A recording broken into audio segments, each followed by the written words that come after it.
के notes, PDF और जो भी आपको सारी चीजें मटेरियल प्रोवाइड की जा रही है, डीपीपी क्विज वगैरह जो प्रोवाइड की जा रही है, वो आपको टाइम से मिल सके। ठीक है, तो सभी लोग जल्दी से जल्दी बैच को जो है इनरोल कर लेंगे, ताकि आपकी जो लाइव बैच है उसमें आपको कोई भी दिक्कत ना हो और आप लोग क्लासेस को जो है शुरू से ही अपना डे 1 से इसमें इनरोल हो सकते हैं। तो चलिए, आज की जो लेक्चर है उसमें हमने लास्ट लेक्चर में आपको बताया था एग्रो क्लाइमेटिक जोन के हिसाब से जो है अरुणाचल प्रदेश और इंडिया के बारे में हमने बात करी थी कि किस तरीके से प्लानिंग कमीशन के अकॉर्डिंग जो है 5 तरीके का आपको ये बताया गया था। उस पर हमने 15 तरीके के जो एग्रो क्लाइमेटिक जोन थे उस पर हम लोगों ने चर्चा करी थी, और फिर हम लोगों ने आपको जो है अरुणाचल प्रदेश में जो 5 एग्रो क्लाइमेटिक जोन है उसके बारे में बात करी थी, फिर उसके अल्टीट्यूड के बारे में, उसकी क्लाइमेटिक कंडीशन कैसा होता है, और फिर कौन कौन से क्रॉप ऐसे हैं जिनको हम ग्रो कर सकते हैं, और उसी पर आधारित आपको जो है 15 क्वेश्चंस भी हमने प्रोवाइड करी थी। आई थिंक आप सभी लोगों ने वो 15 प्रैक्टिस के पेपर्स जो है लगा चुके होंगे, और जिन्होंने नहीं लगाया है जरूर जाके आज जो है उसको कंप्लीट कर लीजिएगा, क्योंकि आज फिर हम लोग जो नए टॉपिक डिस्कस कर रहे हैं उसमें हम लोग फ्रूट्स की क्लासिफिकेशन डिस्कस कर रहे होंगे, और फ्रूट्स के क्लासिफिकेशन पे फिर आपको 20 क्वेश्चंस जो हम लोग आज के बाद क्लास के बाद आपको प्रोवाइड कर दी जाएगी। तो चलिए शुरुआत करते हैं आज का session. Am I audible to all of you? ठीक है, आई थिंक सही है आवाज। तो चलिए अब शुरुआत करते हैं।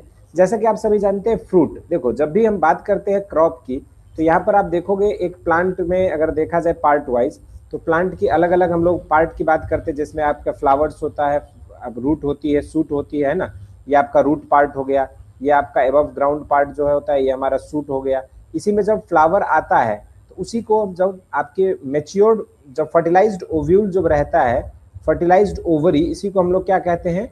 फ्रूट कहते हैं। फर्टिलाइज्ड ओवरी ही जो है आपका बाद में फ्रूट बन जाता है। और अगर हम बात इसमें सीड की करते हैं तो वो आपका क्या हो जाता है? तो फर्टिलाइज्ड ओव्यूल जो होता है, फर्टिलाइज्ड ओव्यूल, उसको हम लोग जो है क्या कहते हैं बच्चों? उसको जो है सीड कहा जाता है। फर्टिलाइज्ड ओवरी और फर्टिलाइज्ड सीड, फर्टिलाइज्ड ओव्यूल, ये दो चीजें आपको समझनी पड़ेगी। फ्रूट क्या होता है? तो जो आपका प्लांट है, प्लांट के अंदर जो फ्लावर्स है, फ्लावर्स के मेल पार्ट, फीमेल पार्ट होते हैं, उसमें जो आपका फीमेल पार्ट होता है उसी को हम लोग क्या कहते हैं? मेनली यहाँ पर जो है फ्रूट कहा जाता है। और ये फीमेल पार्ट की जो ओवरी होती है, जब फर्टिलाइजेशन हो जाता है पोलिनेशन के बाद, उसके बाद फ्रूट में डेवलप होता है। ये तो हमारी बोटेनिकल डिफिनेशन हो गई। लेकिन अब जब हम बात करते हैं हॉर्टिकल्चर के अंदर, तो आपके बहुत सारे टाइप ऑफ फ्रूट्स है, जैसे एप्पल हो गया, मैंगो हो गया, गुआवा हो गया, बनाना हो गया, पाइन हो गया, है ना। तो इसी तरह से अब हम लोग फ्रूट क्रॉप्स के बारे में बातें करेंगे। तो सबसे पहले हम लोग जो क्लासिफिकेशन देखने वाले हैं, उसमें क्लासिफिकेशन में बेसिकली हम लोग बात कर रहे होंगे बोटेनिकल क्लासिफिकेशन के बारे में, कि बोटेनिकली जो है फ्रूट्स को किस तरीके से, तो मोनोकॉट और डाइकॉट तरह से हमने दो भाग में इसको जो विभाजित किया है। एक तो मोनोकॉट हो गया और दूसरा आपका क्या पार्ट है यहाँ पर? डाइकॉट पार्ट हो गई। अब अगर मोनोकॉट और डाइकॉट की जब बात करोगे, तो यहाँ पर आपका मोनोकॉट आप जानते हो जिसमें एक कोटिलेडन्स होते हैं, और इसके अंदर कुछ फैमिलीज आती है, जैसे आपका यहाँ पर कोकोनट हो गया। ठीक है, अब देखो ये सवाल कई बार पूछा जाता है कि कोकोनट जो है वो आपका मोनोकॉट है कि डाइकॉट है। तो ये आप देख सकते हो, ये जो 7 फैमिली हम लोग यहाँ पर बात करेंगे, ये सातों के सातों फैमिली आपके मोनोकॉट के हैं। और कौन सी फैमिली में कौन सी क्रॉप आते हैं ये इंपॉर्टेंट है, और किस क्रॉप के अंदर क्रोमोजोम नंबर क्या होता है, और किस क्रॉप का बोटेनिकल नेम क्या होता है, क्योंकि इन सब पे क्वेश्चंस जो है आपके मैच द कॉलम के फॉर्म में या फिर स्टेटमेंट बेस्ड के फॉर्म में जो आपका क्वेश्चन एग्जाम में पूछ दिया जाता है। तो इसके लिए आपको तैयार रहना होगा। तो चलिए अब हम लोग समझते हैं कि बोटेनिकली जो है मोनोकॉट के अंदर आपके कौन कौन से फैमिली आती है। तो उसमें जो है सबसे पहले हम लोग बात करते हैं एरिकेसी फैमिली के बारे में। ठीक है, एरिकेसी को हम लोग पाल्मी फैमिली भी कहा जाता है, और इसमें आपका कोकोनट हो गया, कोकस न्यूसीफेरा इसका बोटेनिकल नेम है, क्रोमोजोम नंबर 32 हो जाएगी। दूसरा जो क्रॉप है आपका वो एरिकेसी फैमिली में आपका एरेका नट, जैसे सुपारी कहते हो, एरेका कैटेचू, इसमें भी क्रोमोजोम नंबर 32 होता है। तीसरा आपका जो फैमिली है एरिकेसी का मेंबर वो है ऑयल पाम, एलियस गिमियसिस, और ये हमारा यहाँ पर इसका जो है बोटेनिकल क्रोमोजोम नंबर आपका यहाँ पर 32 हो जाएगा। इसके बाद हम लोग बात करते हैं नेक्स्ट जो आपका यहाँ पर क्रॉप की बात अगर करेंगे एरिकेसी फैमिली का, पल्माइरा पाम, जिसमें आपका बोराक्सस फ्लेबेरिफर, ये हमारा इसमें क्रोमोजोम नंबर 32 हो जाएगा। इसके बाद नेक्स्ट जो क्रॉप है वो है आपका एरिकेसी फैमिली का डेट पाम, जिसे खजूर कहते हो, फिनिक्स डेक्टाइलीफेरा, इसमें आपका क्रोमोजोम नंबर 36 होता है। नेक्स्ट है ब्रोमिलेसी फैमिली का pine Apple, one of the important crop है, और ये आपका एनानस कोमोसस के नाम से जाना जाता है, इसमें क्रोमोजोम नंबर आपकी 50 हो जाएगी। इसी तरीके से अगला हम लोग जब बात करेंगे तो ये है आपके मुसेसी फैमिली से बिलोंग करता है बनाना, और इसका बोटेनिकल नेम क्या? मूसा पैराडिसिका। इसमें देखोगे तो कई सारे क्रोमोजोम्स के सेट पाए जाते हैं, जैसे 2 गुणित होता है तो 2n होगा तो 22 होगा, 3 गुणित होगा ट्रिप्लॉइड होगा तो इसमें देखोगे तो 3n हो जाएगा तो 33 हो जाएगा, 4n होगा तो 44 हो जाएगा। लेकिन जनरली जो आपका मोस्टली पाया जाता है वो आपका 3n वाला कॉमन पाया जाता है, ठीक। अब यहाँ पर देखो तो एरिकेसी फैमिली में जनरली आपके क्रोमोसोम्स नंबर कितने हैं, तो आपका 32 होता है, एक्सेप्ट डेड पाम जिसमें आपका 36 होता है। तो ये याद करने के लिए हमने तरीके बना दिए हैं आप लोगों, ताकि जैसे स्टूडेंट्स को होता है कि सर कितना फैक्ट्स हम लोग याद कर पाएंगे, तो देखो ये ट्रिक है। एरिकेसी फैमिली के मेजर हमने आपको 5 फैमिली के मेंबर्स बताए, कोकोनट, एरेका नट, ऑयल पाम, पाल्मायरा पाम और डेड पाम।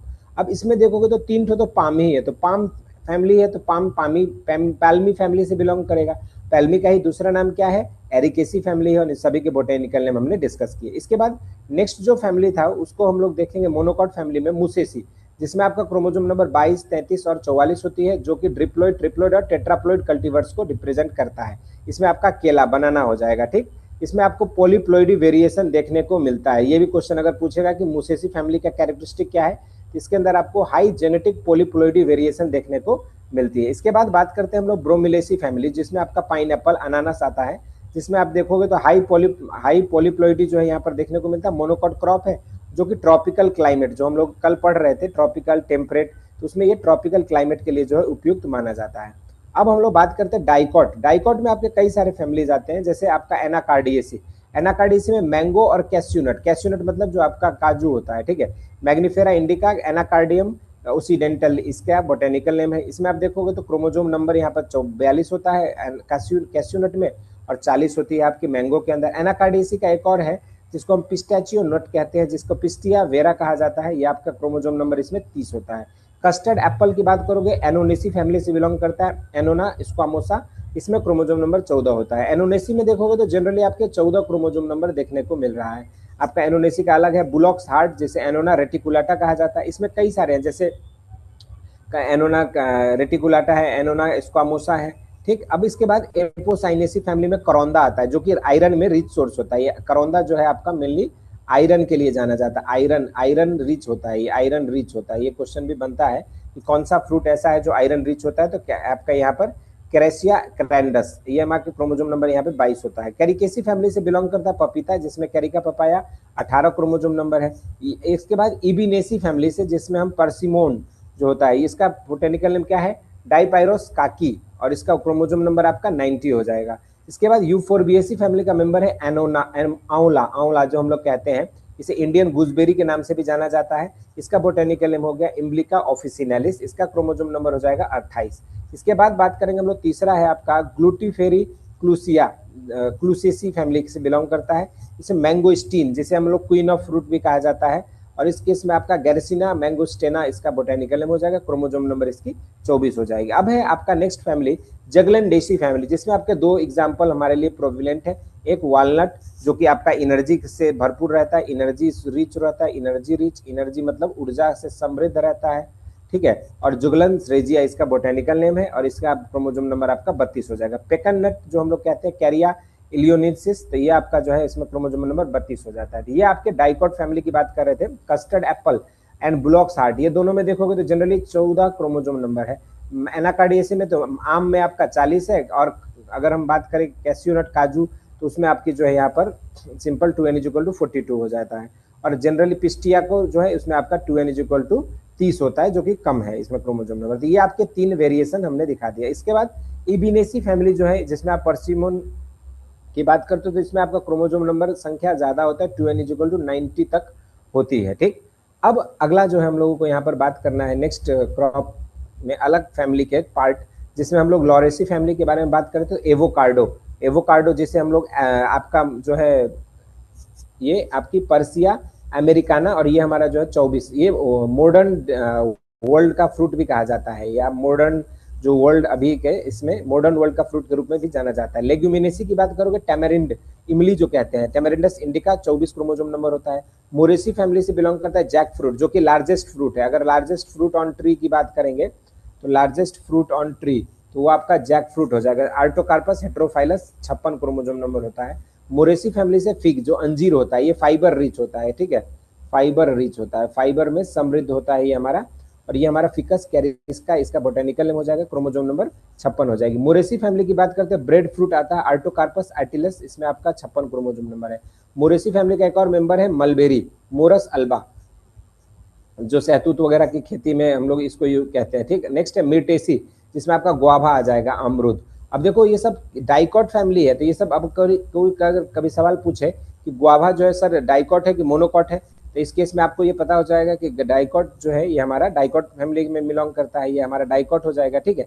अब इसी तरीके से नेक्स्ट जो हम लोग बात करते हैं यहाँ पर मिर्टेसी फैमिली से जामुन, जो कि सीजियम क्यूमिनी, इसमें क्रोमोसोम नंबर 40 होती है।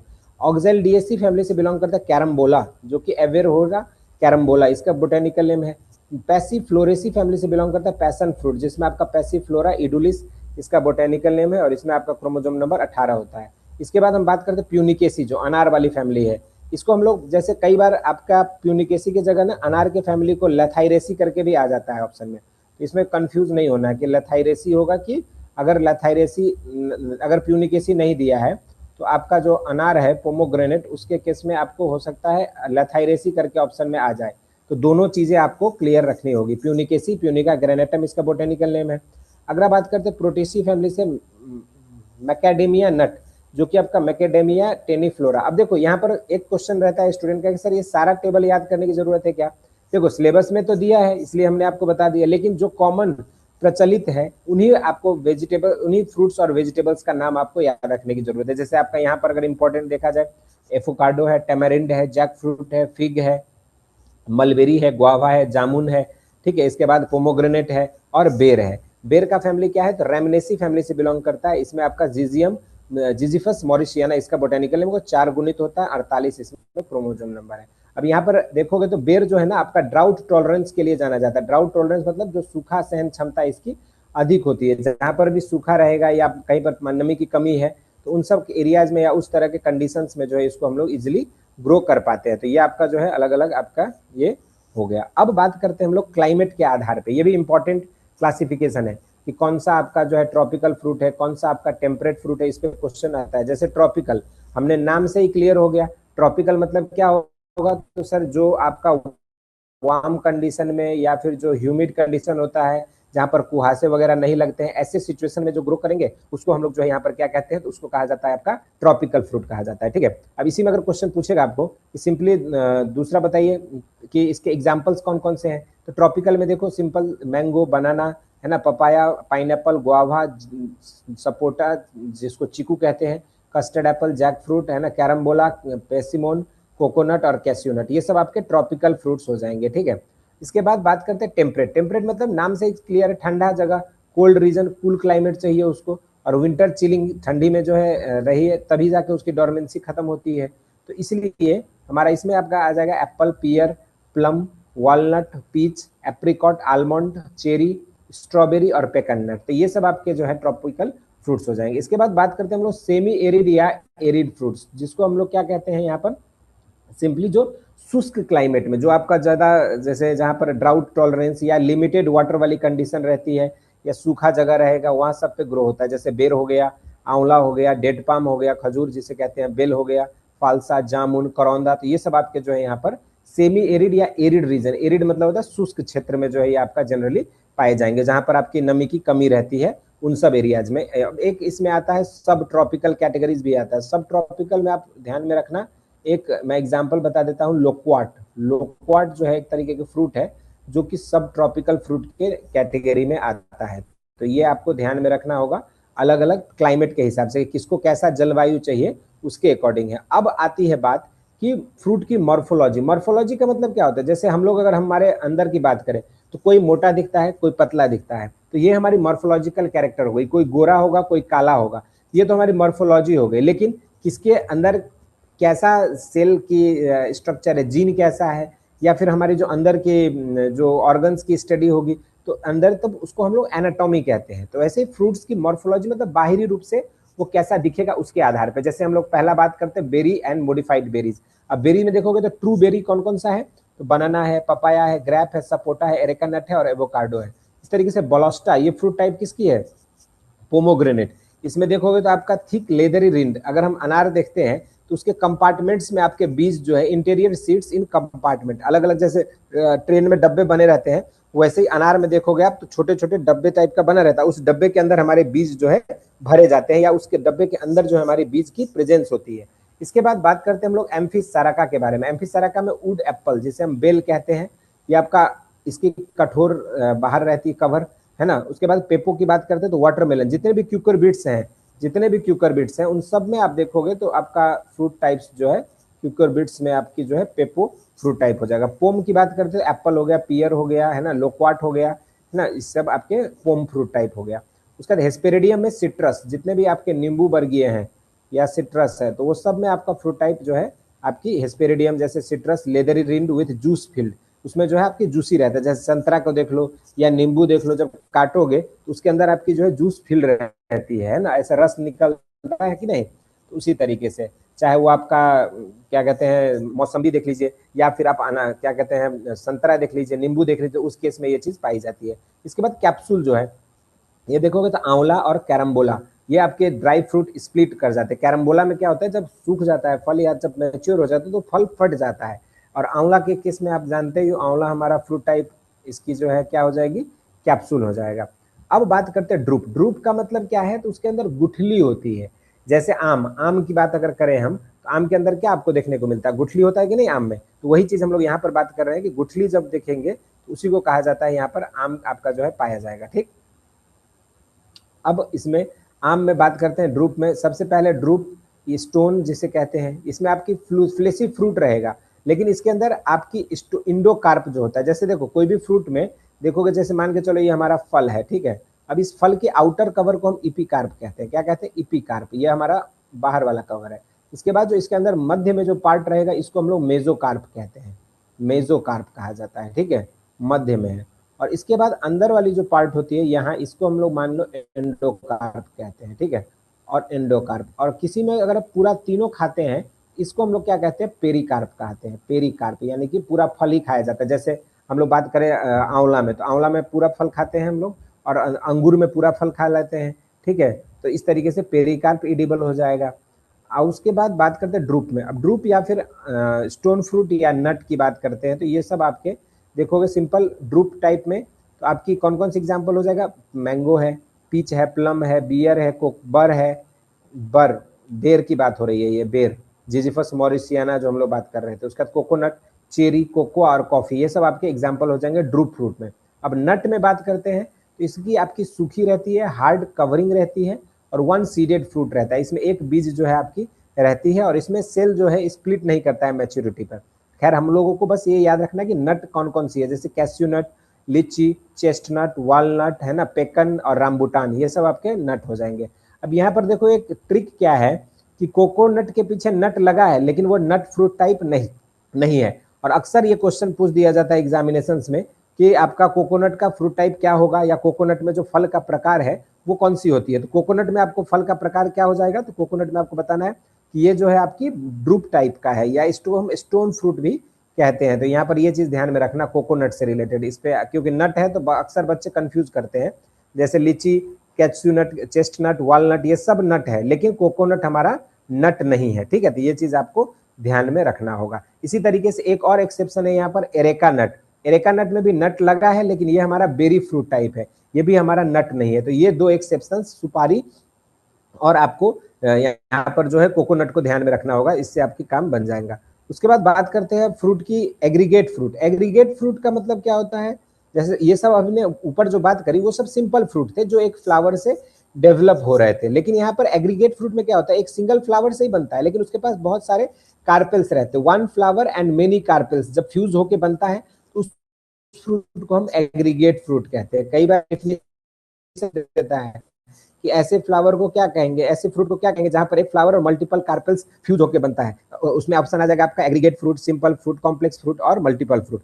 तो उस केस में आपका जब एक फ्लावर और मल्टीपल कार्पेल्स रहेंगे, मल्टीपल फ्रूट में क्या होता है, आपका पूरा पूरा इनफ्लोरेसेंस जो फ्लावर मैच्योर होकर फ्रूट बन जाता है, जिसमें आप देखोगे यहाँ पर एग्रीगेट फ्रूट में इटियरी ऑफ बेरीज, ये बहुत इंपॉर्टेंट है। ये क्वेश्चन पूछा जाता है कि इटियरी ऑफ बेरीज में कौन कौन सा आएगा, कस्टर्ड एप्पल, रास्पबेरी।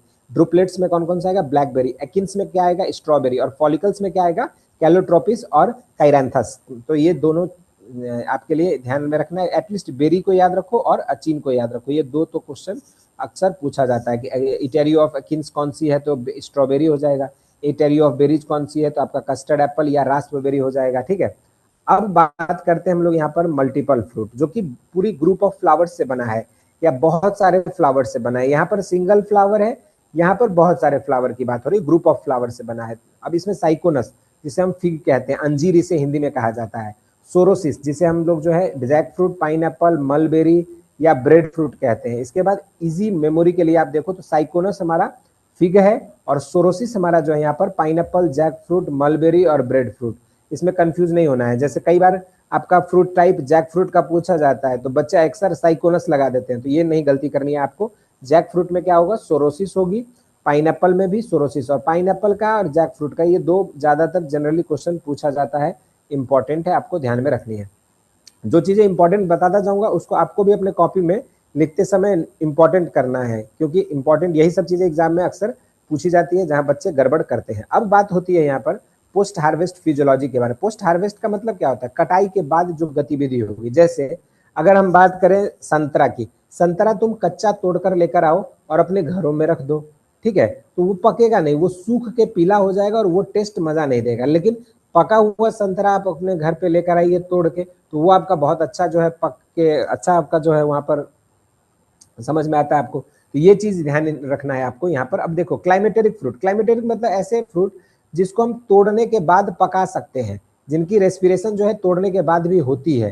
क्यों, क्योंकि उसमें आपकी इथाइलिन प्रोडक्शन होती है। और आप जानते हो इथाइलिन को हम लोग क्या कहते हैं, इथाइलिन को कहा जाता है फ्रूट राइपनिंग हार्मोन। क्या कहा जाता है इसे, फ्रूट राइपनिंग हार्मोन कहा जाता है। फ्रूट राइपनिंग यानी कि फलों को पकाने के लिए इसको जाना जाता है, तो फ्रूट राइपनिंग हार्मोन के रूप में हम इसको जानते हैं। और ये चीज आपके लिए भी इंपॉर्टेंट है। फ्रूट राइपनिंग हार्मोन कौन सी है, इथाइलिन है। और यहाँ पर can continue ripen after harvest, ये चीज इंपॉर्टेंट है यहाँ पर। अगर हम कच्चा भी तोड़ लेते हैं, हरा भी तोड़ लेते हैं, तब भी वो पक जाता है। जिसमें आप क्रॉप्स में देखोगे, जैसे मैंगो हो गया, बनाना हो गया, सपोटा हो गया, गुआवा हो गया, पपीता हो गया, एप्पल हो गया, फिग, पीच, पियर, पल्म, आनोना, जैक फ्रूट और एवोकाडो, ये कच्चा तोड़ दोगे, रख दोगे कुछ दिन, तभी वो आराम से अपना पक जाता है।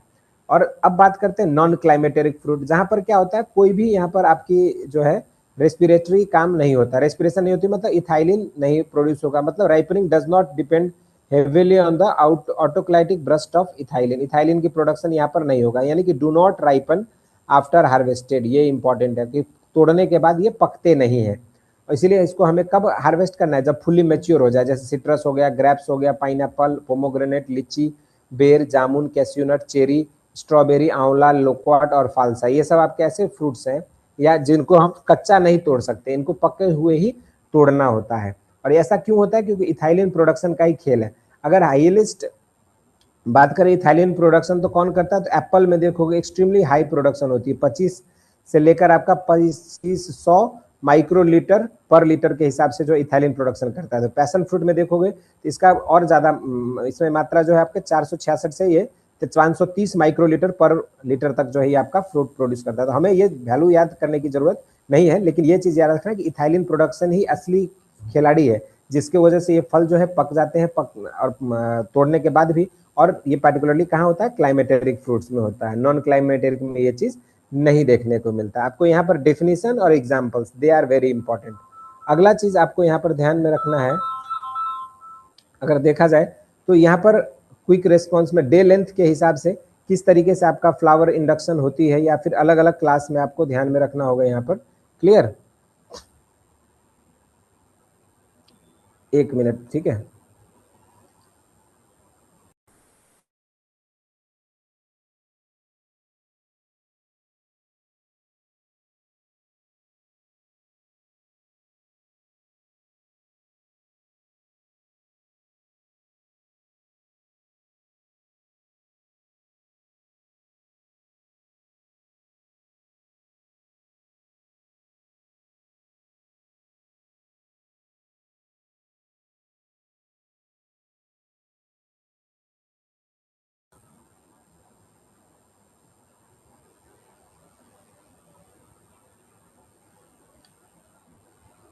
चलिए, अब जो है यहाँ पर बात हो रही है फोटो पेरोडिज्म। फोटो पेरोडिज्म का कॉन्सेप्ट क्या था, ये गार्नर एंड एलार्ड ने दिया था। किसने दिया था, गार्नर एंड एलार्ड ने दिया था। गार्नर एंड एलार्ड, इसका कहना क्या था कि जैसे मान के चलो धूप की अवधि जो होता है, सनलाइट की जो डे लेंथ होती है, जो धूप की अवधि होती है, उसके वजह से फ्लावर्स की जो इंडक्शन प्रोसेस होती है, जो पुष्पन की प्रोसेस होती है, जो फ्लावर्स आते हैं उसकी बात यहाँ पर किया था उन्होंने। और फोटो पीरियोडिक रेस्पॉन्स इसी को कहा जाता है। डे लेंथ के हिसाब से अगर देखोगे तो फ्लावर इंडक्शन कैसे होती है, तो सबसे पहले लॉन्ग डे प्लांट की बात करते हैं। लॉन्ग डे मतलब क्या होता है, जिसकी ज्यादा धूप की अवधि होती है, और शॉर्ट डे मतलब जिसको कम धूप की अवधि चाहिए होती है। और डे न्यूट्रल मतलब होता है इंडिपेंडेंट ऑफ डे लेंथ, इसमें धूप ज्यादा रहे कम रहे उसको कोई फर्क नहीं पड़ता है, तो इसको कहा जाता है डे न्यूट्रल प्लांट। अब यहाँ पर जब लॉन्ग डे प्लांट की बात करेंगे तो यहाँ पर आपकी फ्लावरिंग और रिप्रोडक्टिव रेस्पॉन्स कैसे होती है, तो लॉन्गर फोटो पीरियड, यानी कि इसमें जो है दिन की अवधि जो है ज्यादा लंबा होता है और इसको ज्यादा धूप की आवश्यकता पड़ती है, तो इसको हम लोग लॉन्ग डे फ्रूट कहते हैं। जैसे आपका बनाना हो गया, पैशन फ्रूट हो गया और एप्पल हो गया। शॉर्ट डे में देखोगे तो जैसे अगर एग्रोनॉमी के हिसाब से देखा जाए तो शॉर्ट डे में आपका खरीफ क्रॉप्स जितने भी होते हैं खरीफ सीजन में, अभी हमें देखने को मिल रहा है खेतों में धान हो गया, गन्ना हो गया, ये सब आपके शॉर्ट डे प्लांट हो जाएंगे। और जब हम इसमें बात करेंगे तो रबी सीजन के जितने भी क्रॉप्स होते हैं, जो विंटर वाले क्रॉप्स होते हैं, वो सब आपके लॉन्ग डे हो जाएंगे। क्योंकि हमें भी कब, तो जब हम धूप के एरिया में रहते हैं या धूप कब अच्छा लगता है, तो जिस समय हम देखते हैं कि धूप की मात्रा की अगर बात करें तो वहां पर कब आपको ज्यादातर अच्छा लगता है धूप, तो धूप तब अच्छा लगेगा जब आपकी जो है गर्मी रहेगी तब, या ठंडी रहेगी तब। जब ठंडी रहती है तब ना धूप में रहना पसंद है। तो यानी कि जो ठंडी वाले क्रॉप्स होते हैं या जो टेम्परेट रीजन वाले क्रॉप्स होंगे उन सब में देखोगे तो जनरली लॉन्ग डे प्लांट की बात होती है रबी सीजन क्रॉप में। और खरीफ सीजन क्रॉप्स जो होते हैं उसमें हम लोग जो है इसको शॉर्ट डे प्लांट की बात करते हैं। अब डे न्यूट्रल में क्या होता है, इंडिपेंडेंट ऑफ डे लेंथ, इसमें धूप की अवधि या फोटो पीरियडिज्म का ड्यूरेशन कितना है उससे कोई ज्यादा फर्क नहीं पड़ता है। जैसे पपीता हो गया, गुआवा हो गया, बनाना हो गया, तो इसको हम लोग जो है क्या कहेंगे, डे न्यूट्रल प्लांट कहेंगे। बनाना की बात करोगे तो ये हमारा दोनों लॉन्ग डे और डे न्यूट्रल दोनों कैटेगरी में आता है, क्योंकि ये आपका कल्टीवर स्पेसिफिक, कुछ आपके इसके प्रजाति ऐसे हैं जो डे न्यूट्रल भी नेचर के हैं जिसको धूप की अवधि की जरूरत नहीं पड़ती है, तो कुछ ऐसे प्रजाति वेराइटी ऐसे भी है जिनको हमें लॉन्ग डे की रिक्वायरमेंट होती है या धूप की ज्यादा रिक्वायरमेंट होती है। इसलिए बनाना जो है दोनों केस में आया है, तो कंफ्यूज मत करना, ये वेराइटी के हिसाब से इस तरीके से इसको दिखाया गया है। अब बात करते हैं हम लोग सॉल्ट टॉलरेंस। सॉल्ट टॉलरेंस का मतलब क्या होता है, जो आपकी ज्यादा नमी ज्यादा रहेगी, सॉरी नमक ज्यादा रहेगा उसको, जैसे सॉल्ट टॉलरेंस कैसे, तो इसी के वैल्यू, इसी इलेक्ट्रिकल कंडक्टिविटी जो हम लोग कहते हैं इसके आधार पे दिखा जाता है। इलेक्ट्रिकल कंडक्टिविटी के आधार पे हम देखते हैं कि ये हमारा जो है कैसा है और किस तरीके से हम इसको जानते हैं। तो इलेक्ट्रिकल कंडक्टिविटी, अब यहाँ पर सॉल्ट टॉलरेंस एबिलिटी के आधार पे जब देखेंगे तो हाईली टॉलरेंट कौन सी होगी, तो यहाँ पर it is better adapted to the saline condition, जो लवणीय स्थिति रहेगी या लवण मिट्टी रहेगी उस केस में ये ज्यादा टॉलरेंट रहेगा, इसलिए हम लोग इसको कहते हैं हाईली टॉलरेंट। अब उसके बाद इसमें क्रॉप में क्या क्या एग्जांपल है, डेट पाम है, बेर है, आंवला है, गुआवा है, कोकोनट है, खिरनी है, ये सब आपके हाईली टॉलरेंट है। मतलब जहां पर लवण ज्यादा रहेगा या नमक ज्यादा रहेगी मिट्टी में, वैसे कंडीशंस में हम इसको ग्रो कर सकते हैं। तो वैसे मीडियम टॉलरेंट की जब बात करेंगे तो पोमोग्रेनेट, कैस्यूनट, फिग, जामुन, फालसा, ये सब आपके मीडियम टॉलरेंट है। मतलब ये जो इसी बहुत ज्यादा नमक भी नहीं रहेगी लेकिन थोड़ा बहुत सॉल्ट को ये झेल लेगा। हाईली सेंसिटिव मतलब होता है इसमें बिल्कुल आपका जो सैलिनिटी अगर ज्यादा हो गया ना तो पौधे सूख जाएंगे या पौधे के वृद्धि विकास नहीं हो पाएगा, जैसे मैंगो, एप्पल, सिट्रस, पियर और स्ट्रॉबेरी। तो कौन कौन से सॉल्ट सेंसिटिव क्रॉप है ये एग्जाम्पल आपको ध्यान में रखना है, कौन से हाईली टॉलरेंट है वो ध्यान में रखना है, और कौन सा मीडियम टॉलरेंट है। इसको तीन कैटेगरी में हमने बताया। सॉल्ट टॉलरेंट में देखोगे जनरली तो डेट पाम, बेर और आंवला। सेंसिटिव में आपका मैंगो, एप्पल और सिट्रस। ये जो एग्जाम टिप आपके लिए हमने यहाँ रख दिया है ताकि आप इसको जो है प्रॉपरली याद कर सको और इसको समझ सको। कोई दिक्कत किसी को?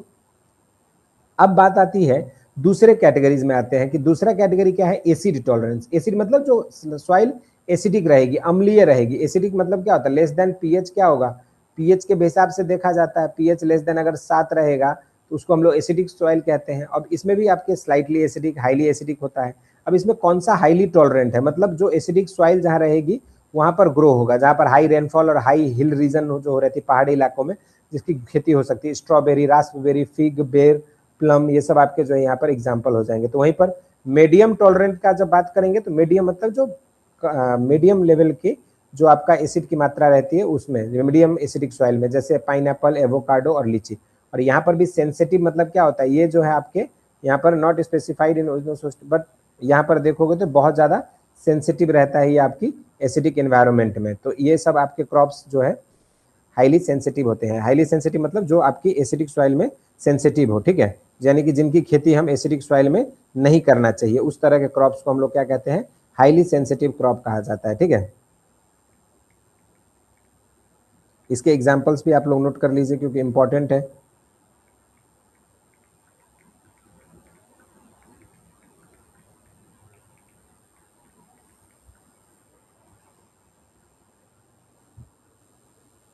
और यहाँ पर देखोगे तो यहाँ पर जो है प्रोमिनेंट जो हाईली सेंसिटिव होता है एसिडिक सॉइल के लिए, वो आपका यहाँ पर गुआवा हो जाएगा, एक बहुत ज़्यादा सेंसिटिव होता है। अगर आपका मिट्टी अम्लीय है तो वहाँ पर आप इसकी खेती नहीं कर सकते हो, ठीक है, क्योंकि ये आपका जो है उसको टॉलरेट नहीं कर पाएगा। ठीक, ये चीज़ आपको क्लियर हो गई।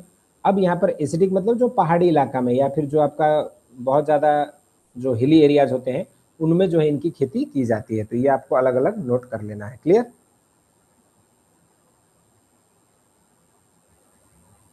चलिए अब आगे बढ़ते हैं नेक्स्ट पॉइंट की तरफ। एक टर्म होता है सेल्फ इनकॉम्पैटिबिलिटी। अब सेल्फ इनकॉम्पैटिबिलिटी मतलब क्या है? जैसे अगर अभी जैसे मोदी जी गवर्नमेंट अभी हर जगह क्या बात कर रही है, आत्मनिर्भर भारत की बात कर रही है कि हमें सेल्फ रिलायंट इंडिया बनाना है, हमें खुद में अपने आप पे आत्मनिर्भर होना है, ये चीजें बात हो रही है ना। अब यहाँ पर सेल्फ इनकॉम्पैटिबिलिटी मतलब क्या होता है कि वो स्वयं से जो है फर्टाइल होने की एबिलिटी उसके अंदर नहीं है, वो खुद से जो है फर्टाइल नहीं हो सकता है, उसको कहीं ना कहीं से उसको मदद की जरूरत पड़ेगी, तब जाके वो जो है कर पाएगा, या उसके अंदर जो है पॉलिनेशन करने की क्षमता नहीं है, तब जाके वो नहीं कर पाता। तो इसको हम लोग कहते हैं, भले ही उसके पास मेल पार्ट भी है फीमेल पार्ट भी है, लेकिन वो इनकम्पैटिबल है, यानी कि इनकॉम्पिटेंट है। जैसे अगर देखा जाए आप लोगों को पूरा क्लासेस प्रोवाइड हो रही है, नोट्स मिल रहे हैं, प्रॉपर आपको डीपीपी सीट मिल रहा है, लेकिन उसके बाद भी ये हर चीज देने के बाद भी अगर आप लोगों में से कुछ लोग नहीं पढ़ेंगे, है ना, यू वांट स्टडी, और उसके बाद एग्जामिनेशन नहीं क्वालिफाई कर पाएंगे, तो ये आपकी कमजोरी होगी कि आपको सारा फैसिलिटीज मिला, क्लासेस मिली, है ना, और सारा चीज अवेलेबल होते हुए भी आपने टाइम से जो है इस चीज को कैश ऑन नहीं किया, वैकेंसी आने से पहले से आपको ये चीजें पढ़ाई जा रही है, ताकि आपका जब वैकेंसी आएगा तो कंपटीशन तब उस समय और ज्यादा आपको फील होगा। लेकिन अभी से अगर पढ़ते रहोगे तो आपके लिए चीजें ज्यादा बेहतर रहेगी और आपका टाइम से जो है सारा सिलेबस भी कंप्लीट हो जाएगा। तो लेकिन इसके बाद भी अगर कुछ लोग नहीं पढ़ पाएंगे तो ये आपकी इनकॉम्पिटेंसी होगी, आपके खुद के अंदर ये असमर्थता रहेगी, आप असमर्थ रहेंगे पढ़ने के लिए। तो इसी तरीके से आपका कुछ फ्लावर्स में या कुछ प्लांट्स में क्या होता है, आपका यहाँ पर मेल फ्लावर और फीमेल स्ट्रक्चर दोनों कंप्लीट प्रेजेंट रहेगा, लेकिन फिर भी इनएबिलिटी ऑफ अ फर्टाइल और hermaphrodite plant to produce successful fertilization using its own pollen despite of having fully male and female structure होने के बाद भी, उसको कहा जाता है। अब जिसमें देखो इसमें एक होता है स्पोरोफाइटिक टाइप और दूसरा होता है आपका गैमेटोफाइटिक टाइप। अब आप जानते हो गैमेटोफाइटिक मतलब क्या होता है, गैमेट्स तो हैप्लॉइड इंडिविजुअल से अगर बन जाएगा तो pollen behaviour is determined by haploid genotype, तो उसको हम लोग क्या कहते हैं, गैमेटोफाइट। और गैमेटोफाइट से जब पोलन बिहेवियर डिसाइड होगा तो गैमेटोफाइटिक टाइप में आ जाएगा। जैसे यहाँ पर हर जगह एग्जाम्पल बहुत इंपॉर्टेंट है कि कौन सा आपका जो है यहाँ पर ध्यान में रखना कि कौन सा सेप्रोफाइटिक टाइप है, कौन सा आपका गैमेटोफाइटिक टाइप है। तो बेर, लोक्वाट, पाइन एप्पल, एप्पल, पियर, एप्रिकॉट, आलमंड और चेरी, ये सब आपके जो है गैमेटोफाइटिक है। इसमें पोलन बिहेवियर जो है आपके हैप्लॉइड जीनोटाइप से जो है डिटरमाइन होता है। तो वहीं पर जब हम बात स्पोरोफाइटिक की करेंगे तो यहाँ पर आपका पोलन जो है डिप्लॉइड जीनोटाइप से होगा, यानी कि स्पोरोफाइट से होगा, जो उसको बनाता है। जैसे मैंगो हो गया, आंवला हो गया, कोकोआ हो गया, ठीक है। तो ये no heteromorphic self incompatibility is reported for any major commercial fruit in the source, है ना, ये जो है आपके कॉमर्शियल फ्रूट्स में जो है ये आपके नहीं पाया जाता है। और ये स्पोरोफाइटिक नेचर, बस ये याद रखो एग्जाम्पल कौन सा स्पोरोफाइटिक टाइप है, कौन सा गैमेटोफाइटिक टाइप है, इसके अलावा इसमें और कुछ समझने की जरूरत नहीं है। बाकी सेल्फ इनकॉम्पेटिबिलिटी क्या होता है ये हमने बताया कि आपके पास मेल फ्लावर फीमेल फ्लावर होने के बावजूद भी जो नहीं कर पाते हैं। जैसे अब इसमें देखो एग्जाम्पल है प्रोटो एंड्री। प्रोटो एंड्री का मतलब क्या होता है, जैसे एंड्रोसियम पहले मैच्योर हो जाएगा, मेल फर्स्ट मैच्योर होता है, तो उसमें क्या होगा, आपका मेल मैच्योर हो गया लेकिन फीमेल तैयार नहीं है पॉलिनेशन के लिए, तो आप किसी और प्लांट के साथ क्या करते हो, पॉलिनेट करते हो, तो ये आपका क्रॉस पॉलिनेशन वाली कंडीशन यहाँ पर आ जाता है। एंथर मैच्योर हो जाता है, release pollen grain, but before stigma becomes receptive, stigma तैयार नहीं है, फीमेल पार्ट तैयार नहीं है, तो कहाँ से आपका पॉलिनेशन हो पाएगा, तो ये भी सेल्फ इनकॉम्पेटिबिलिटी का ही एक कंडीशन हो गया।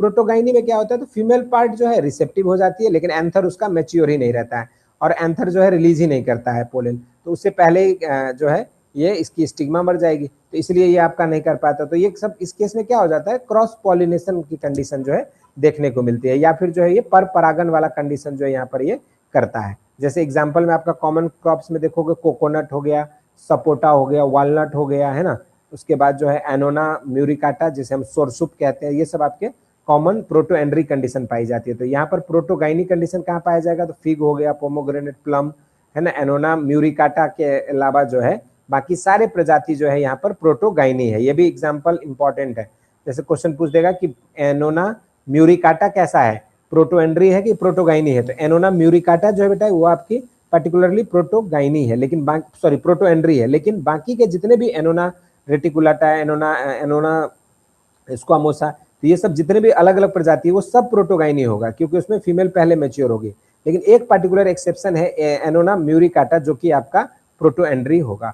अब यहाँ पर आते हैं डाइकोगैमी का मतलब क्या होता है, जिसमें आपकी एंथर और स्टिग्मा जो मेल और फीमेल पार्ट है वो डिफरेंट टाइम में फर्टिलाइजेशन मतलब मैच्योर होगी, और इसके वजह से सेल्फ फर्टिलाइजेशन नहीं हो पाता है। नहीं तो जनरल क्या होगा, एक ही प्लांट के पास मेल और फीमेल दोनों पार्ट है, तो वो क्या करना चाहिए, उसको तो सेल्फ पॉलिनेशन करना चाहिए, लेकिन यहाँ पर सेल्फ पॉलिनेशन नहीं हो पाती है, यहाँ पर क्रॉस पॉलिनेशन होता है। इसका रीजन क्या है कि दोनों अलग अलग टाइम पर जो है मैच्योर होते हैं। कभी किसी का मेल मैच्योर हो गया तो फीमेल तैयार नहीं है, फीमेल मैच्योर हो गया तो मेल तैयार नहीं है, तो इस वजह से वहां पर सेल्फ फर्टिलाइजेशन जो है नहीं हो पाता है। तो इस कंडीशन को ही हम लोग क्या कहते हैं बच्चों, डाइकोगैमी कहा जाता है। तो कभी अगर क्वेश्चन पूछेगा डाइकोगैमी क्या होता है, तो आपका एंथर और स्टिग्मा डिफरेंट टाइप पे मैच्योर होता है, जिसकी वजह से सेल्फ फर्टिलाइजेशन नहीं हो पाती, इसी को हम लोग डाइकोगैमी कहते हैं। अब बात होती है हेटेरोडाइकोगैमी। हेटेरोडाइकोगैमी का मतलब क्या है, तो टू डिफरेंट फ्लोरल फेजेज आपका रहता है विद इन द स्पेसिस। यहाँ पे फ्लोरल फेजेज मतलब अलग अलग टाइम पे, जैसे आपका हेटेरोडाइकोगैमी में देखोगे तो दो तरह के, एक होता है सिंक्रोनस डाइकोगैमी, और यहाँ पर जो है पार्टिकुलरली एक सिंक्रोनस मतलब एक ही टाइम पे मैच्योरिटी, ठीक है, जैसे एवोकार्डो, और डुओ डाइकोमी मतलब two different phases of pollen release, जिसमें आपके दो अलग अलग तरीके से पोलन ग्रेन रिलीज होता है, जिसमें डुओ डाइकोगैमी कहाँ पाया जाएगा, चेस्टनट में। आप इसके डिफिनेशन नहीं भी पढ़ोगे तो काम चल जाएगा, बस ये याद रखना कि कौन सा क्रॉप कैसा है। जैसे सिंक्रोनस डाइकोगैमी कहाँ पाया जाता है, तो एवोकार्डो में इसका परफेक्ट एग्जाम्पल है, इंपॉर्टेंट है ये। अगर क्वेश्चन पूछेगा डुओ डाइकोगैमी मतलब दो बार अलग अलग फेज में पोलन रिलीज होती है, तो वो कहाँ पर होता है, तो चेस्टनट में होता है। और डाइकोगैमी का मतलब ही यही है, जिसमें आपका अलग अलग टाइम में मैच्योर होता है। और हेटेरोडाइकोगैमी कहाँ पाया जाएगा, ये आपका जो है पेकन नट या पिस्टैचियो नट में जो है आपका पाया जाएगा। तो डाइकोगैमी का मतलब क्या, मैच्योरिटी टाइम अलग अलग होगी, उसी को हम लोग कहते हैं। अब बात हो रही है यहाँ पर क्या, कि फ्लोरल बायोलॉजी के हिसाब से कौन सा हेटेरोस्टाइलस स्ट्रक्चर है, ठीक है। तो हेटेरोस्टाइलस स्ट्रक्चर की बात करें, और दूसरा तो देखोगे हेटेरोस्टाइलस मतलब क्या होता है, different cultivars have different style stigma height to encourage cross pollination flowers of different cultivar. जैसे आपका पिन टाइप मतलब लॉन्ग स्टाइल जो रहेगा वो लॉन्ग रहेगा, स्टिग्मा उसकी छोटी रहेगी। अब उसके वजह से वो मैच ही नहीं कर पाएगा, पोजीशन अलग अलग हो जाएगी, एंथर का अलग है। अब एंथर सोचो छोटा है और स्टाइल उसकी बड़ी है। अब मान के चलिए ये ऐसा वाला कंडीशन हो गया, जैसे ये हम लोग का मान लो फ्लावर है, तो इसमें आपकी जो है ये इस तरीके से ओवरी है ना, यहाँ से एंथर इतना छोटा छोटा है, ठीक है, और इसकी स्टिग्मा इतनी बड़ी है। अब ये यहाँ से पोलन ग्रेन यहाँ तक तो पहुंच ही नहीं पाएगा। जनरली क्या होता है, एंथर थोड़ा थोड़े आपके बड़े होते हैं, तो ये वाली कंडीशन ऐसा हो जाएगा, तो इस केस में आपका जो है नहीं होगा। जैसे एग्जाम्पल सपोटा, लीची और पोमोग्रेनेट। इसी तरीके से थ्रम टाइप जिसमें स्टाइल छोटा रह जाएगा, मान के चलो स्टाइल आपकी जो है बहुत इस तरीके से मान के चलिए, ये आपका स्टाइल जो है इतना छोटा हो जाएगा, है ना, और ये आपका मान लो फ्लावर है और स्टिग्मा जो है बहुत बड़े बड़े हो जाएंगे।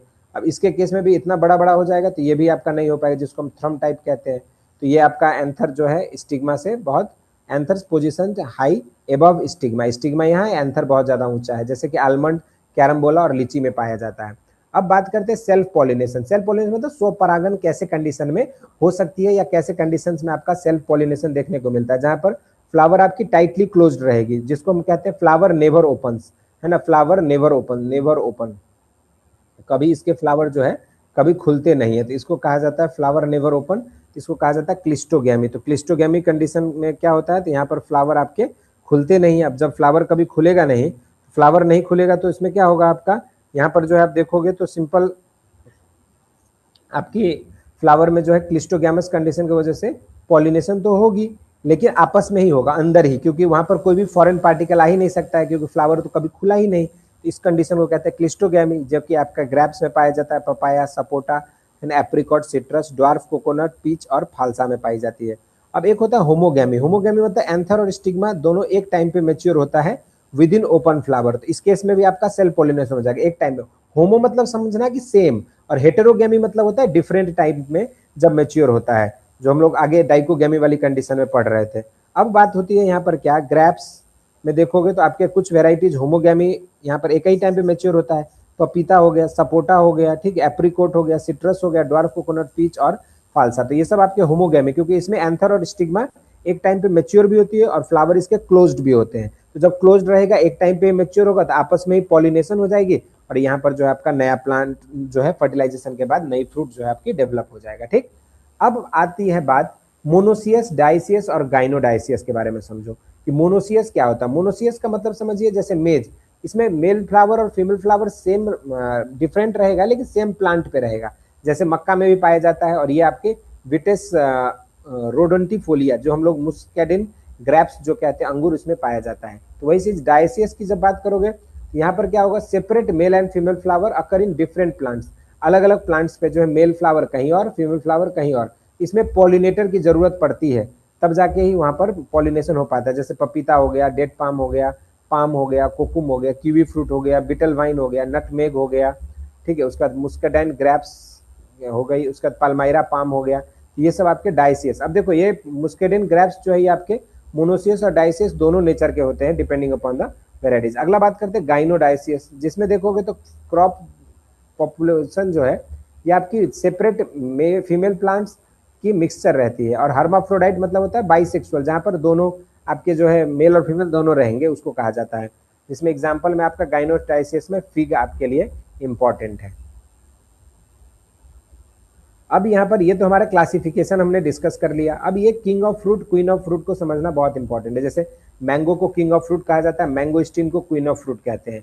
कई जगह पे क्वीन ऑफ फ्रूट में अगर मैंगो स्टीन ना दे तो लीची को भी हमें नोट करना होगा। एप्पल को किंग ऑफ टेम्परेट फ्रूट कहा जाता है, वॉलनट को किंग ऑफ नट कहा जाता है, पेकन नट को क्वीन ऑफ नट कहा जाता है, ब्लैक पेपर को किंग ऑफ स्पाइसेस कहा जाता है, स्मॉल कार्डमम जो छोटी इलायची है उसे क्वीन ऑफ स्पाइसेस कहते हैं, क्वीन ऑफ बिवरेज क्रॉप चाय को कहा जाता है, किंग ऑफ एरिड क्रॉप जो है बेर को कहा जाता है, कोकोनट को कल्प वृक्ष के नाम से जाना जाता है, और भगवान का फूड जो फूड ऑफ गॉड जो है कोकोआ को कहते हैं। तो एप्पल ऑफ ट्रॉपिक्स के नाम से जो हम गुआवा को जाना जाता है, और गुआवा को पुअर मैन्स एप्पल भी कहा जाता है, गरीबों का सेब भी कहा जाता है। इसी तरीके से कैरम्बोला को हम लोग जो है स्टार फ्रूट के नाम से भी जानते हैं। ये सब अलग अलग जो उपनाम मैं बता रहा हूँ ये बहुत इंपॉर्टेंट है एग्जाम पॉइंट ऑफ व्यू से, क्योंकि इन पर जो है सीधे सीधे सवाल बन जाता है। एक कॉलम में आपको दे देगा king of fruit, queen of fruit है ना, king of temperate fruit, king of nut, और उसके एग्जाम्पल्स आपको दूसरे उसमें दे देगा, और मैच द फॉलोइंग करना होगा, आपको मैच करके बताना होगा। तो इस तरीके से सवाल जब भी पूछा जाएगा तो आप इसको कर लोगे। ठीक, अब बात होती है कुछ अलग अलग मेटाफॉर्स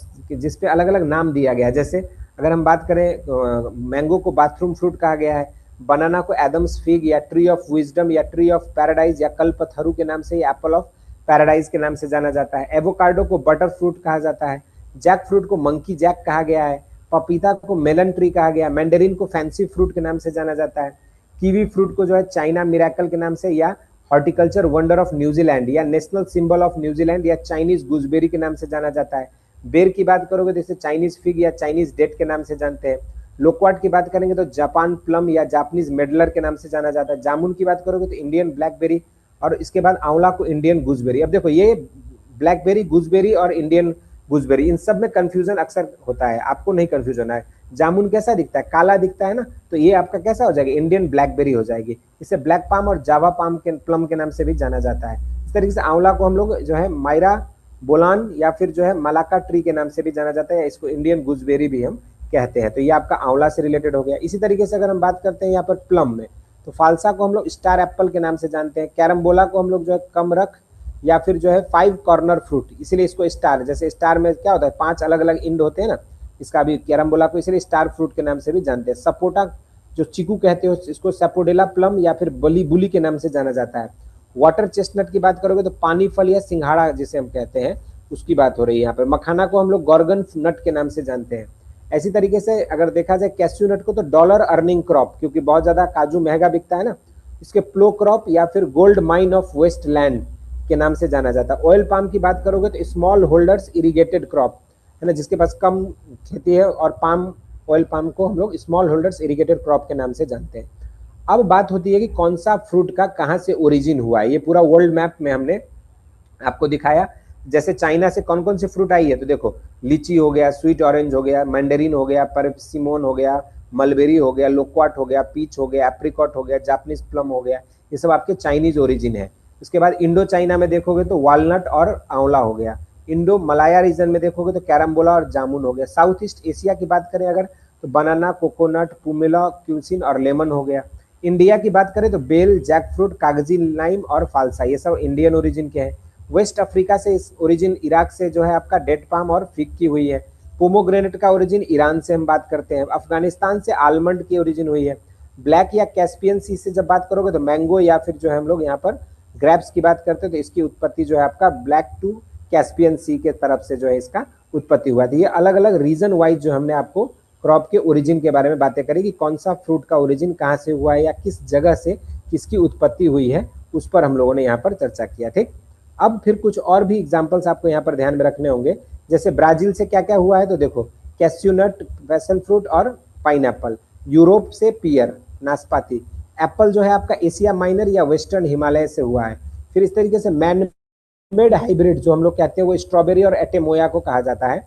उसका यूएसए से पेकन नट का उत्पत्ति हुआ। मेक्सिको से सपोटा या वेकार्डो को। ट्रॉपिकल अमेरिका जिसे मेक्सिको के नाम से जाना जाता है, मेक्सिको आपका ट्रॉपिकल अमेरिका में पड़ता है, तो कस्टर्ड एप्पल और पपीता हो गया। पेरू से आपका गुआवा का उत्पत्ति स्थान हो जाएगा। ठीक है, ब्राजील से आपका कैस्यूनट, पैशन फ्रूट और आपका पाइनएप्पल जो है ये आपकी ब्राजील ओरिजिन हो जाएगा इसका। ठीक, अब बात करते हैं क्रोमोजोम नंबर के आधार पे। जैसे देखो ऑटो, ऑटो मतलब क्या होता है, सेम जैसा रहेगा, और एलो मतलब होता है डिफरेंट रहेगा। जैसे आपके क्रोमोजोम सेट, अब देखोगे ट्रिप्लॉइड में आपका जो तहिटी लाइम है, लाइम जो हम लोग नींबू वाला बात करते हैं, तो ये आपका जो है पर्टिकुलरली ऑटो ट्रिप्लॉइड है।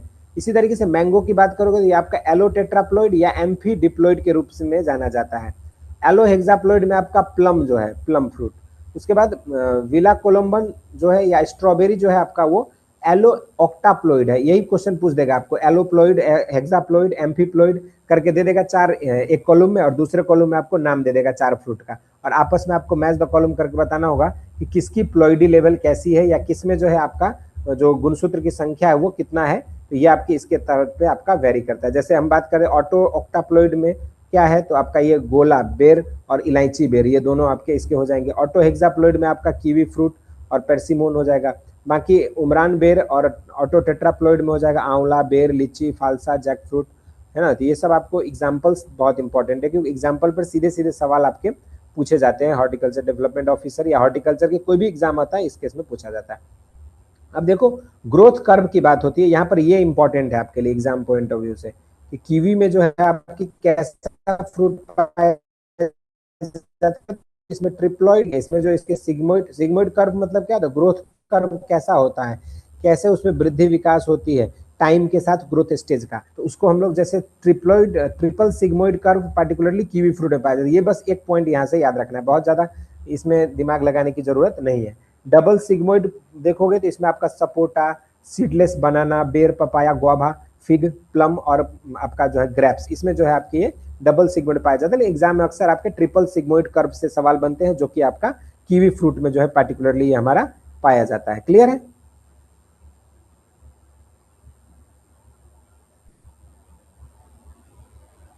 अब बात होगी यहाँ पर कि कौन सा फ्रूट में कैसी केमिकल पाई जाती है। जैसे राइपनिंग टाइमलाइन देखो, जब आपका केला हरा रहता है उसमें हेक्सानल पाया जाता है, जब पक जाता है तो यूजिनोल पाया जाता है, और जब बहुत ज्यादा ओवर राइप हो जाता है तो आइसोपेंटेनोल पाया जाता है। ये क्वेश्चन कई बार एग्जाम्स में आ चुका है कि जो अधिक पका हुआ केला रहता है उसकी जो स्मेल अलग आती है वो किसके कारण से आती है, तो वहां पर आपका आंसर हो जाएगा आइसोपेंटेनोल के कारण से जो है आपकी यहाँ पर आता है। ठीक, अब सिट्रस में देखोगे, ग्रेप फ्रूट्स में क्यों होता है इसमें खट्टापन या एरोमा, तो उसके पीछे नूटकाटोन जो है केमिकल रिस्पॉन्सिबल है। लेमन में सिट्रल है। ऑरेंज में देखोगे तो वैलेंसिनी केमिकल की वजह से आपका इसमें टेस्ट अलग आता है।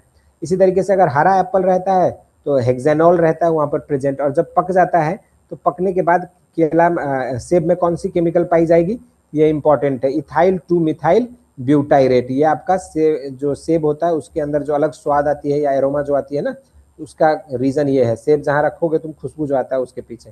अब बात होती है यहाँ पर सिट्रिक एसिड। सिट्रिक एसिड किससे एसोसिएटेड है, तो यहाँ पर इन बेरीज में, सिट्रस में, गुआवा में, पियर में और पाइनएप्पल में, इनमें ये पाया जाता है। वहीं पर अगर बात करेंगे मैलिक एसिड कहाँ पाया जाता है, तो ये मुख्य रूप से एप्पल में पाया जाता है, और इसका मैलस डोमेस्टिका इसका बोटेनिकल नेम भी है। क्या है इसका बोटेनिकल नेम देखोगे तो मैलस डोमेस्टिका, तो मैलस डोमेस्टिका इसका बोटेनिकल नेम भी है, और यही आपका यहाँ पर मैलिक एसिड भी पाया जाता है। एप्पल में मैलिक एसिड आपका बनाना में भी पाया जाएगा, चेरी में भी पाया जाता है, प्लम में पाया जाता है, मेलन्स में पाया जाता है, लेकिन मेजर यहाँ पर सवाल जो बनती है वो एप्पल में क्वेश्चन पूछा जाता है, एप्पल में मैलिक एसिड पाई जाती है। अब अगर देखें ये एरिया वाइज कि कहाँ पर कौन सी खेती ज्यादा होती है, तो जम्मू कश्मीर देखोगे तो एप्पल के लिए एरिया प्रोडक्शन और पियर नाशपाती में एरिया में आगे है, वॉलनट में प्रोडक्शन में आ गया है। जम्मू कश्मीर को जब याद करोगे तो ये 4-5 पॉइंट आपको याद रखना है। एप्पल में एरिया, प्रोडक्शन, प्रोडक्टिविटी तीनों। अब देखो प्रोडक्शन और प्रोडक्टिविटी में अंतर क्या होता है, एक हेक्टर में कितना उत्पादन हो रहा है उसको हम प्रोडक्टिविटी कहते हैं, और जब बात प्रोडक्शन की होती है तो टोटल उत्पादन कितना हो रहा है। तो सेब में हर केस में जम्मू कश्मीर आगे है। अगर हम बात करें यहाँ पर फ्रूट बाउल ऑफ इंडिया, तो हिमाचल प्रदेश को कहा जाता है। अगर क्वेश्चन पूछा जाए तो हिमाचल प्रदेश को हम लोग फ्रूट बाउल ऑफ इंडिया कहते हैं। हिमाचल प्रदेश को फल का कटोरा कहा जाता है, फ्रूट बाउल। ठीक है, फ्रूट बाउल। अब उसके बाद यूपी में देखोगे तो आप मैंगो में एरिया में आगे है, गुआभा में एरिया प्रोडक्शन में आगे है, आंवला में एरिया प्रोडक्शन में आगे है। असम की बात करें तो चाय में आगे है, जैक फ्रूट में प्रोडक्शन में आगे है, और पाइनएप्पल में एरिया में आगे है। असम की बात करें तो ये चाय में प्रोडक्शन में आगे है, जैक फ्रूट में प्रोडक्शन में आगे है, और पाइनएप्पल में एरिया में आगे है। केरला की बात करें तो नारियल में प्रोडक्शन में आगे है, कैश्यूनट के प्रोडक्शन में आगे है, कोकोआ के एरिया और प्रोडक्शन में आगे है, और रबर के प्रोडक्शन में आगे है। अगर महाराष्ट्र की बात करें तो महाराष्ट्र जो आपका सिट्रस में एरिया में आगे है, ग्रेप्स में एरिया प्रोडक्शन में आगे है, सपोटा में एरिया प्रोडक्शन में आ गए हैं, पोमोग्रेनेट में एरिया प्रोडक्शन में आ गया है, स्वीट ऑरेंज में एरिया में आ गए हैं। अगर आंध्र प्रदेश की बात करें तो ये आपका मैंगो के प्रोडक्शन प्रोडक्टिविटी में आ गया है ना। उसके बाद सिट्रस में प्रोडक्शन प्रोडक्टिविटी में आ गया, कैश्यूनट में एरिया में आ गया, रबर में एरिया में आ गया है, ऑयल पाम में एरिया प्रोडक्शन में आ गया है, पपीता में एरिया प्रोडक्शन प्रोडक्टिविटी में आ गया है, स्वीट ऑरेंज की प्रोडक्शन प्रोडक्टिविटी में आ गया है। तो ये आपको मैंने कंसाइज रूप से जो एग्जाम में इंपॉर्टेंट पूछा जाता है उसको हमने एक जगह पे कंपाइल कर दिया ताकि आपको एरिया प्रोडक्शन की जो स्थिति है वो बहुत ज्यादा देखने को ना मिले। अब देखो ये सब जो फ्रूट है ना वो भारत में कब आई, जैसे आप ग्रेप्स की बात करें तो 1300 एडी में आया। अगर हम बात करें तो पाइनएप्पल 1548 में आया, लीची 17th सेंचुरी में लीची, गुआवा और कॉफी आई, 1898 में सपोटा चीकू आया, 1947 में आपका पेकन नट भारत में इंट्रोड्यूस हुआ, फिर 1498 में स्वीट ऑरेंज आई, 1611 में पपीता आया, 1870 में देखो तो प्लम आई, और 1931 में जो आपका परसिमोन आया। तो ये सब जो फ्रूट है ना विदेशी फ्रूट है, ये सब एक्सोटिक है, दूसरे देश से आई गई है, और कौन सा फ्रूट कौन सी ईयर में हमारे देश में आई इस पर हम लोग यहाँ पर चर्चा कर रहे हैं। अब इसमें आपको मेमोरी ट्रैप याद करने का सबसे आसान तरीका क्या है, ये एग्जाम के लिए इंपॉर्टेंट हमने लास्ट में 2 स्लाइड्स जो है एग्जाम पॉइंट ऑफ व्यू से इंपॉर्टेंट रख दिया। जैसे ब्राजील के ओरिजिन तो कैस्यू नट, उसका पैशन फ्रूट पाइनएप्पल, मेक्सिको तो साउथ अमेरिका में तो देखोगे तो यहाँ पर आपका सपोटा और एवोकाडो, ईरान में पोमोग्रेनेट, अफगानिस्तान में आलमंड, यूएसए में पेकन फ्रूट, यूरोप में पियर, जापान में प्लम, और एशिया माइनर में एप्पल। ये सब एटलीस्ट याद कर लेना, अगर पूरा नहीं भी याद कर पाओगे ओरिजिन तो एटलीस्ट इतने फ्रूट्स के ओरिजिन तो आपको प्रिपेयर कर ही लेना है, क्योंकि इनसे क्वेश्चन अक्सर पूछा जाता है। ट्रिपल जाता है तो कीवी फ्रूट में ये इंपॉर्टेंट है। इसका एलो टेट्राप्लोइड कौन सा है, मैंगो। एलो टेट्राप्लोइड कौन सा है, यूरोपियन प्लम। ऑटो ट्रिप्लोइड कौन सा है, तो tahiti लाइम। ऑटो टेट्राप्लोइड कौन सा है, तो आंवला, बेल,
क्लियर? बाकी किसी को कोई डाउट है, क्वेरीज है तो आप पूछ सकते हो, नहीं तो बाकी आज की क्लास हम लोग यहीं पे एंड करेंगे। बाकी आपको मैं बता दूं, इसके बाद आप लोगों को यहाँ पर क्वेश्चन सेट भी मिलेंगे, ठीक है। क्वेश्चन सेट जब मैं यहाँ पर आपको प्रोवाइड करूंगा, आपको दिख रहा होगा यहाँ पर स्क्रीन में, यहाँ पर हमने फ्रूट क्लासिफिकेशन से आपके लिए हॉर्टिकल्चर डेवलपमेंट ऑफिसर प्रैक्टिस से 20 क्वेश्चन हमने यहाँ पर प्रोवाइड करी है। जैसे सिंपल बेरी कौन सा है, तो यहाँ पर बनाना हो जाएगा, ठीक है। पोमोग्रेनेट को कौन सी टाइप ऑफ फ्रूट कहा जाता है, बालोस्टा कहा जाता है।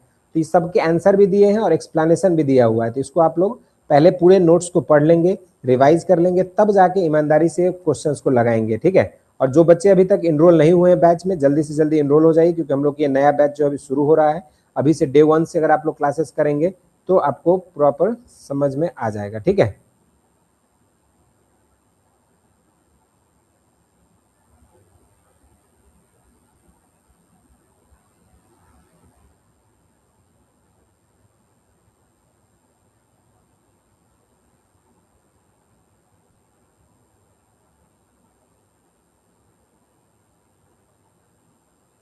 चलिए, क्लियर है?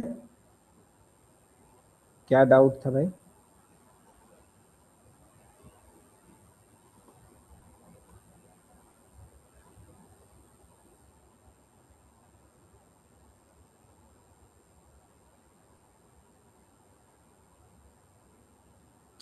चलो ठीक है, आप पीपीटी दिख रही है ना, तो यही पूरा आपको जो है पीपीटी हमने शेयर कर दिया है। अभी आप लोग को ये नोट्स भी शेयर कर दिए जाएंगे और इसके क्वेश्चन सेट भी ये शेयर कर दिया जाएगा। सभी लोगों को पहले अपने नोट को बनाना है और सभी बच्चे अपने हैंड रिटन नोट्स खुद बनाएंगे। ये नहीं कि बस पीपीटी आ रहा है मोबाइल में पढ़ लेंगे, क्योंकि वो मोबाइल में पढ़ लेंगे के चक्कर में आप मोबाइल में पढ़ते कम हो और रील्स और इन सब में ज़्यादा डिस्ट्रैक्ट हो जाते हो। तो इस चीज़ को ध्यान में रखना है और प्रॉपर अपने नोट्स को रिवाइज करनी है। जो बच्चे इनरोल होना चाहते हैं, बैच अभी नई शुरू हो रही है, उसमें आप लोग इनरोल हो जाइए, ताकि आप लोगों को क्लासेस जो प्रॉपर रूप से मिल सके और आपकी जो है सिलेबस टाइम से कवर हो सके। बाकी आज के लिए इतना ही। Thank you everyone.